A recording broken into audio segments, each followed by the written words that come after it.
नमस्कार मित्रांनो, आज आपण सोनूज किचनमध्ये बनवणार आहोत ढाबा स्टाईल चिकन। त्यासाठी आपण अर्धा किलो चिकन, त्यामध्ये मीठ, अद्रक लसूण पेस्ट, लाल मिरची, हळद, धनिया पावडर, त्याचबरोबर चिकन मसाला आणि त्याचबरोबर थोडंसं दही ॲड करून व्यवस्थित मिक्स करून चिकनला मॅरिनेट करण्यासाठी काही वेळ सोडूया।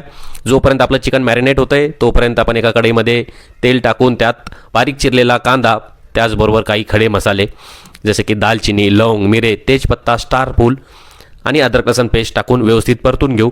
इथे आपला कांदा परतला गेलेला आहे। त्याचमध्ये आपण स्मॅश केलेला टोमॅटो टाकूया। टोमॅटो शिजण्यासाठी थोडंसं मीठ आपण ॲड करूया, लाल मिरची ही ॲड केलेली आहे आणि आपण मॅरिनेटसाठी ठेवलेलं चिकन त्यामध्ये आता ॲड करू। मित्रांनो, त्यामध्ये आपण आता ॲड करूया थोडीशी कसुरी मेथी। कसुरी मेथी ॲड केल्यानंतर एक साधारण 15-20 मिनटं आपण त्याला व्यवस्थित शिजल्यानंतर तुम्ही पाहू शकता इथे आपलं ढाबा स्टाईल चिकन मसाला बनवून रेडी झालेला आहे। याच्यात आपण एक थेंबही पाणी वापर केलेलं नाही आहे।